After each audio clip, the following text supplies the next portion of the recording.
panjrah ingkang puspitorum kasiliring samirana mri Om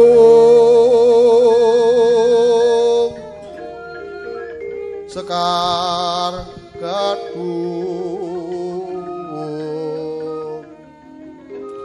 Ko Ngas Gandanyo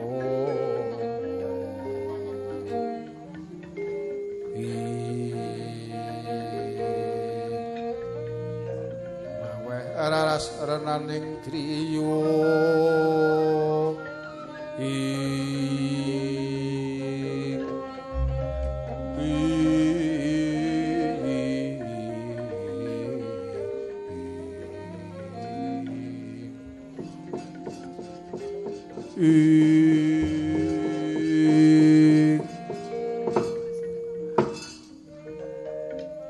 Paman Haryo Sanguni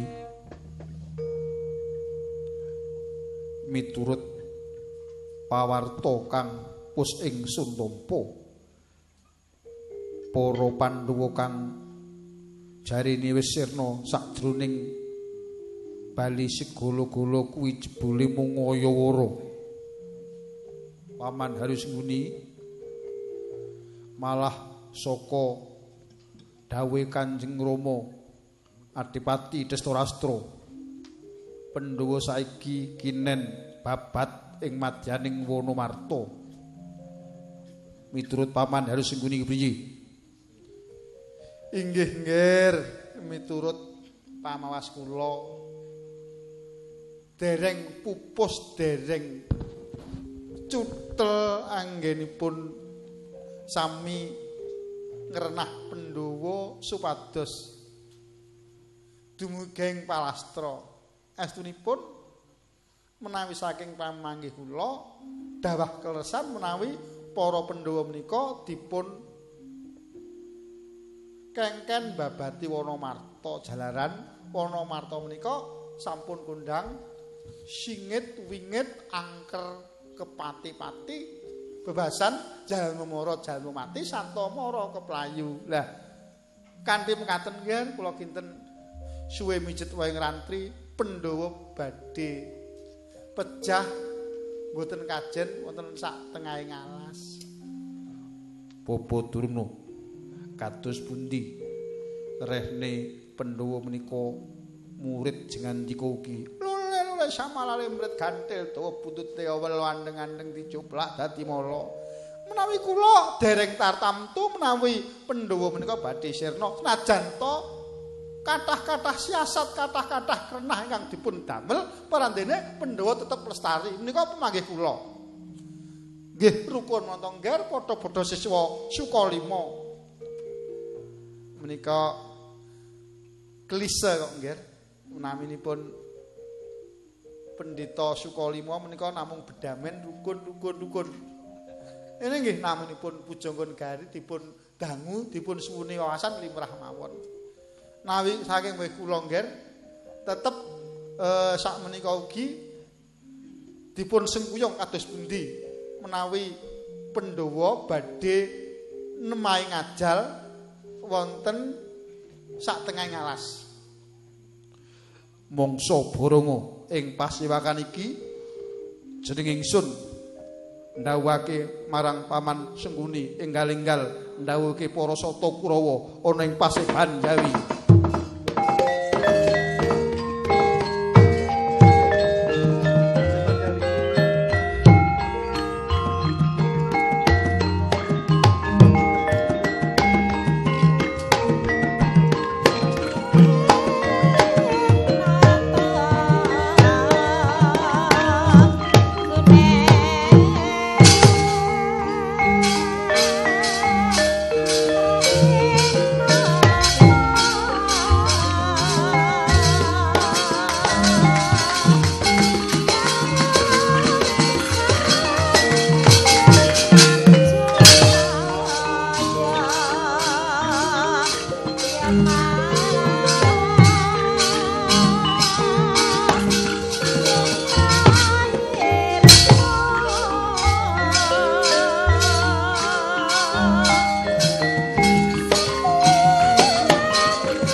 swarane gong somyo kendang gong bendi beri kang samya rebut papan ing sak juru-juru tanana kang liru pernah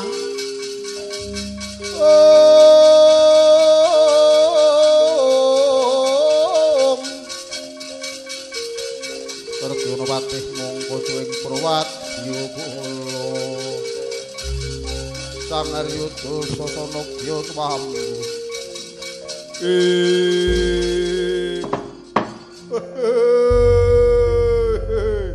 Man Arya Sengguni kula medal nguri nyadong werdi menapa ingkang badhe dipun kabarangi Man Sengguna kula medal nyoba lajeng lungguh meja menapa ingkang badhe dipun wartokna nana kula puntur sasana man demikian juga Durmagati nyadong jauh kula Citraksa kula pun Aswatama paman kula pun Kartomarma ngene ringkes ngger Dursasana Durmagati Citraksa Citraksi ning mburi dhewe lan kowe Aswatama uga Kartomarma saiki uga ngger rungokno kabeh rehne ngestina saiki nandhang gusar kumesar merga sedih kingkin jalaran para Pandhawa isih urip saiki uga Pandhawa lagi dilorop ing wana marta karben kejerumus kejelomprong Aswatama kaya sing wis-wis kowe dina iki ora usah kakean wus kok Dursana Durmagati jalaran iki wingit banget kowe metu njaba undang para prajurit mundur Sang Swatama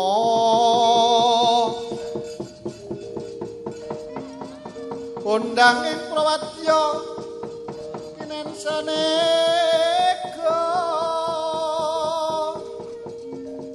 umyung swarane kang bendeberi gubar kunang kalawan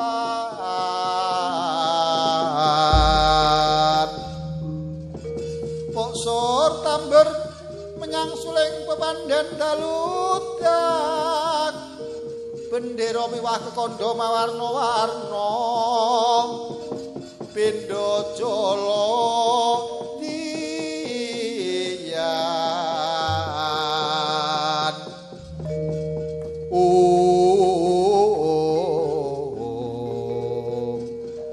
asri kawuryan mung jir mung jir jir mung jir yaksa temahan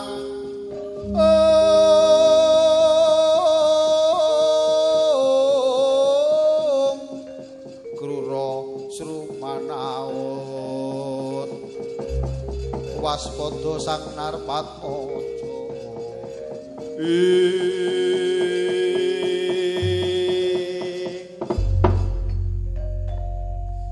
dawuh pangandika Paman Haryasemuni katindakaken iya kula Aswatama iki koyoke sing urung tau krungu Maesa Kurda ya ngger mengko nganggo dada enjing bidal gumura saking jroning praja gunging kang Polokuswa abra pusananira lir surya wedalira saking Jalanidi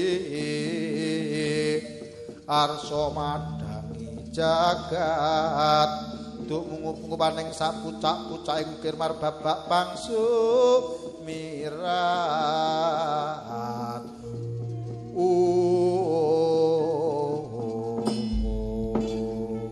kalamun cinandra panyayang Maesa Kurda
nantara prabek kuning arga nyeram kang tuningale pakuwon asrine gendeng saenggo praja unjung pratunggu tekan prawadya unjung pratunggu tekan prawadya kula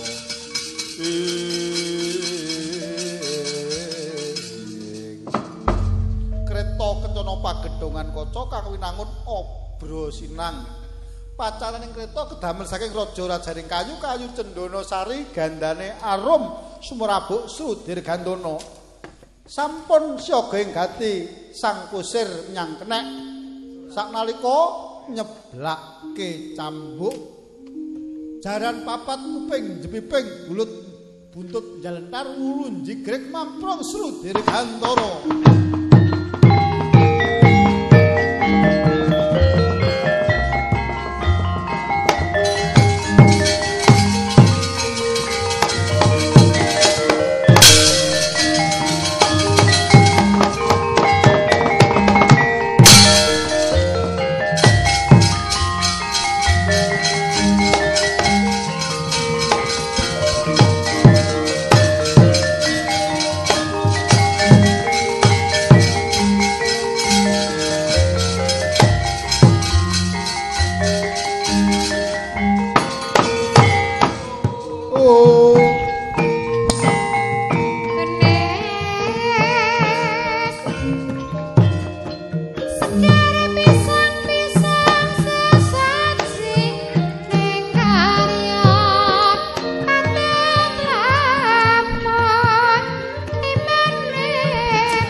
Saraning griya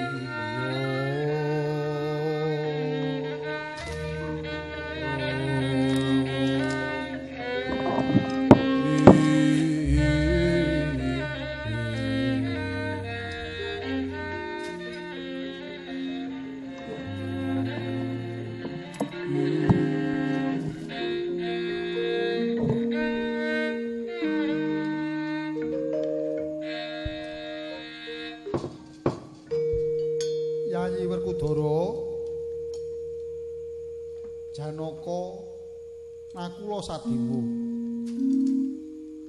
Ujar kang wis keprungu akeh lamun ta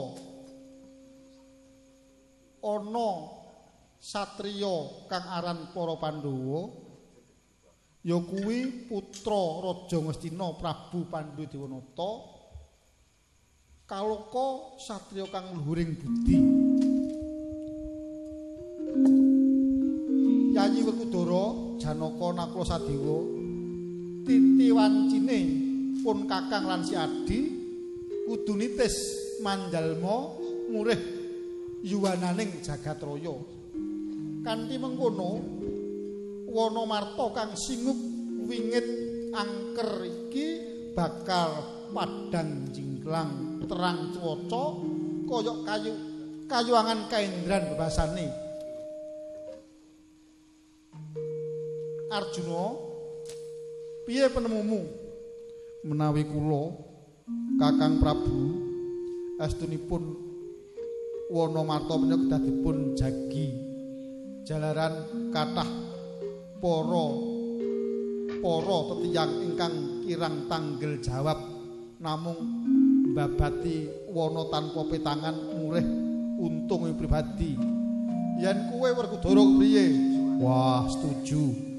Jalaran aku wis giris nyawang para blandong-blandong wong mbabati jati sak penake dhewe malah nganggo mesin-mesin sing dadekke wana marta bakal rusak. Nakula Sadewa, inggih kula nggih srujuk amargi dalari banjir malah teng wana marta menika sami ngeduki wedi barang. Oke omah Kak. Piye to Nakula? Kula sampun sowan teng daerah Wonomarta sisih wetan nika. Kula jam 09.00 jam 12 bukan maneka warna kalih nyawang menika kathah wedi-wedi dipun gerus. Monggo riyen ayam tentrem sami tanem tuwuh. Sakniki kok risak. Mung buru duit mawon mboten menggalih kalian lingkungan. Wedi dipun keruk mahewu prauto. Mengkono penemumu Sadewa. Yen aku lho, nggih nika rak tiang-tiang Jawi sugih duit gempuri gunung kaya warisane mbae ngoten nika.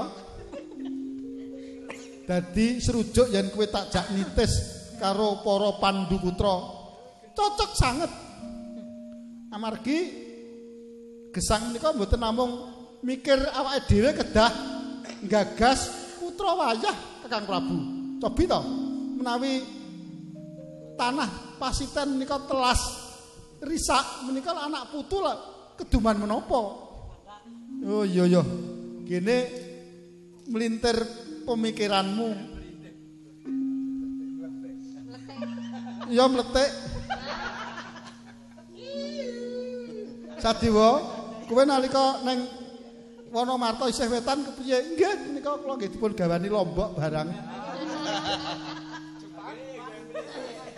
Emane kula mboten nganti nyonya Sadewa.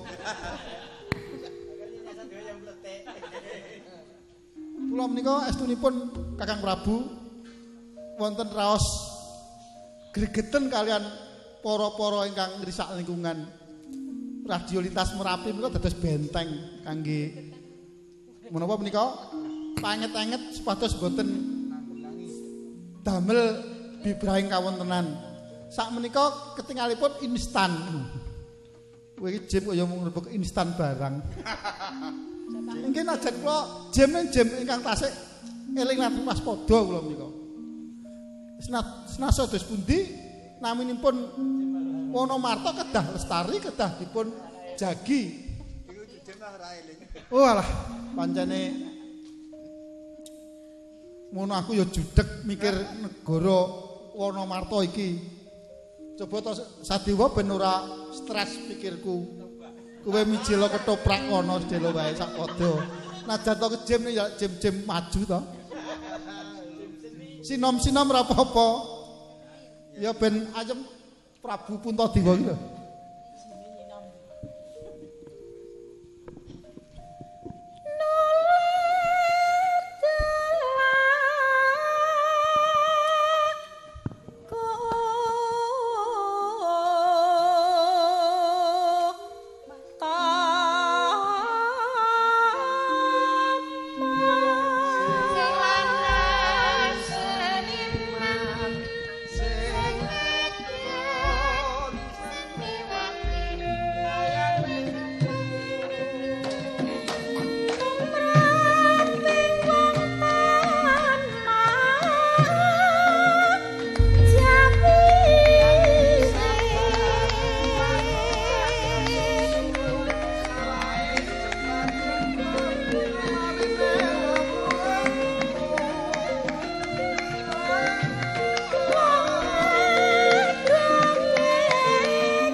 Werkudara Janaka Nakula Sadewa. Rembugan sithik meneh. Kira-kira yen dicekel para Pandhawa kuwi besok nasibe Wanamarta kepriye? Mbarep kakangku. Yen aku sinau serat Dewa Ruci jenenge Bima utawa Sena panenggahe Pandhawa kuwi kundang yen satriya kang gedhe tekate malah nalika meguru ing Sukalima dikongkon nyemplung ing telenging samudra sanggup wekasan oleh tirta Perwitasari. Mulane si Bima kuwi uga karan Bima Suci. Yen kowe Arjuna panemu piye bab si Permadi? Kakang Prabu menawi Permadi menika rumiyin nate jumeneng dados begawan cipta mening. Cipta menika pikiran, wening menika landhep. Panjenipun pintere magilo-gilo. Remen tapa brata. Dadine yen kanggo papan panitisanmu cocok. Kula sampun keraos menawi dipun parengaken. Yen kowe nakula jenenge Pinten piye? Inggih Kakang Prabu, nakula menika rumiyin nate dados mantri peken ingkang sagedipun arah damelipun. Tegesipun menika ingkang sregep. Yen tangsen, inggih tangsen menika setunggaling priyayi ingkang wasis jalaran nate ngruwat Betari Durga. Sang Hyang Tari Uma menika kaliyan sadya Syekh amargi rupi ingkang werni raksesi saged pulih dados licaya ing warni menika pangruwatipun si Tangsen. Oh mengkono. Yen pun Kakang dhewe uga serujuk nitis marang si Yudhistira jalaran. Yudhistira kuwi sawijining satriya tama kang getih warna putih tegese suci lahir batin uga duwe sifat sabar drana. Yen mengkono marep kakangku ngenteni apa ayo saiki padha manunggal marang para Pandhawa ya kuwi putraning Pandhu Dewanata ing negara Ngastina.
Kaget saiki dina uga jeneng ingsun Prabu Puntadewa lawan kadang ingsun Si Werkudara Janaka Nakula Sadewa jejering pangsuh Wanamarta bakal manjing ing sliramu priyayi lima. Saiki uga jeneng ingsun mandhalmu marang Prabu Puntadewa. Aja kaget, ayo padha manjing marang Pandhuputra.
Yayi sami aji kula wonten dawuh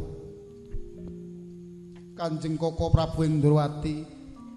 Inggih Yayi Prabu Puntadewa pun kakang ing Mandura ingkang dampyak saking Ndrawati sarengan kalih Yayi Prabu Kresna saperlu badhe mangayu bagya hadegipun negari Mbatana Kawarsa.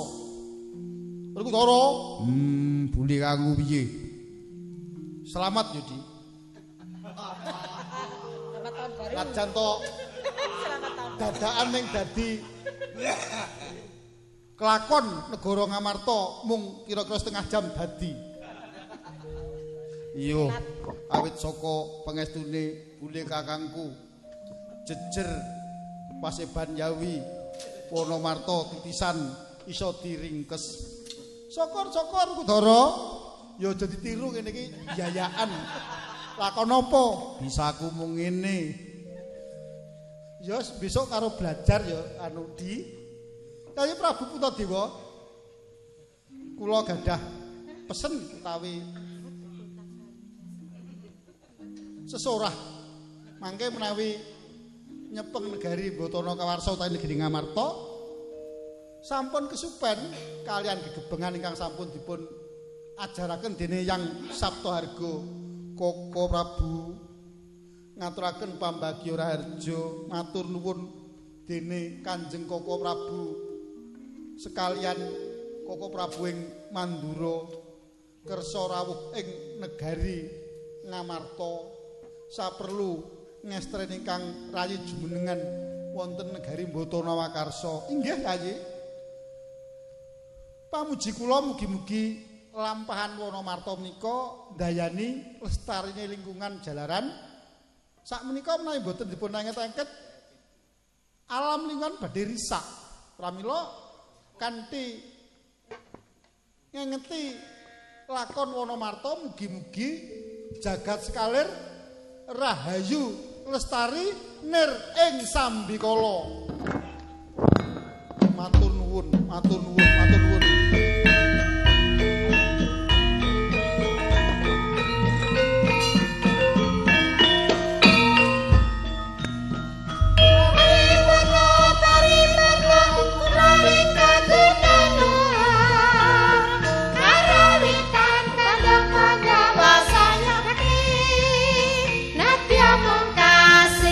Demikianlah pentas tembang dolanan, seni karawitan dan pedalangan yang didukung oleh Kementerian Pendidikan dan Kebudayaan Republik Indonesia. Semoga pentas kali ini bisa menjadi sarana pengembangan kebudayaan Nusantara. Terima kasih dan sampai jumpa.